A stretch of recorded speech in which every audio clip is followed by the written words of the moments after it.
Well, the last thing you want in the snow and dangerous cold this weekend is car trouble. Vehicles need special attention in the winter, and joining us now with great tips on avoiding any surprises, Lauren Fix, a.k.a. the Car Coach. Lauren, thanks for being with us. You're in Buffalo right now. Cold temperatures coming your way. The battery seems to be the one thing that gets us all. How tough is cold air on batteries? It's really tough. The Car Care Council is always telling people at freezing, it's 33% of your battery's power to start your vehicle is lost. And at zero, which we're going to have here in Buffalo, 50%. So I always tell people, if you haven't had your battery checked, now's the time to do it. And if you haven't replaced it in 3 years, guess what? It's time to do it. And look for what they call CCA, which is cold cranking amps. Somewhere around 900 would be good. Believe it or not, some cars come with substantially less, more in the 600 range or 450. That's not going to be enough to help you in these cold temperatures. Yeah, hey, Lauren, if the car's in the garage and it's a little warmer, is that going to help out a lot? I see most of the people that run into their problems, it's usually the cars that are outside.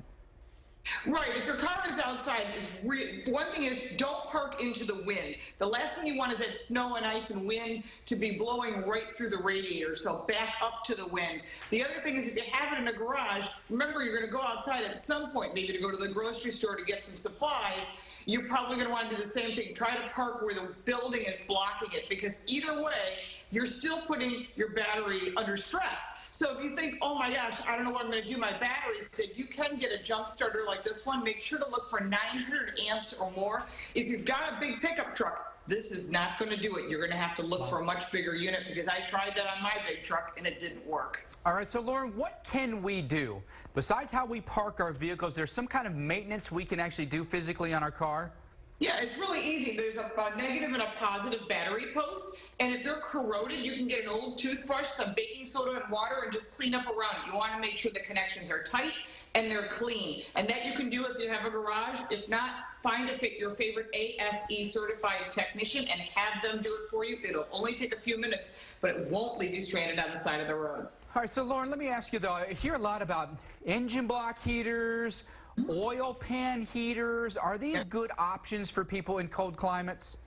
Right, and the thing is, you can't really buy them like you used to be able to buy them for other vehicles. I have a full-size one-ton truck, and it has an engine block heater. But if you're looking for something and you live north, like Minnesota, North Dakota, you can go to your favorite auto parts store, and they have a blanket that you can actually place over the engine, but you'll need a drop cord to connect it. Remember, make sure to use an outdoor cord, not an indoor cord when you're doing that.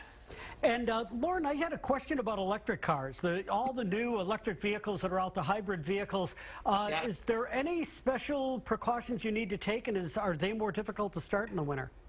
They can be more difficult to start. One thing you need to know is it's going to cut your battery life. If you have a pure plug-in vehicle, like a Nissan Leaf or something along those lines, know that you're going to cut your battery life in half in the sub-cold temperatures, especially at zero. But also know that in a hybrid, like I have a Chevy Volt I'm testing this week, I'm just going to use the gasoline powered, because it actually won't run on the battery. It'll tell you running on gasoline. So if you have that option, expect that you won't be using the electric side of it. If you have a plug-in, know that you are going to lose about half of the life. So keep that in mind when you go out to run your errands. Lauren, one last question real quick here. What if you have a diesel car? I know that notoriously diesels have problems in cold weather. What's your recommendation? I'm actually standing in a garage with 2 diesel SUVs, which I am totally in love with. And believe it or not, never a problem. One sat outside at the airport, and I came in today, and I came in from Chicago, and it was cold there too.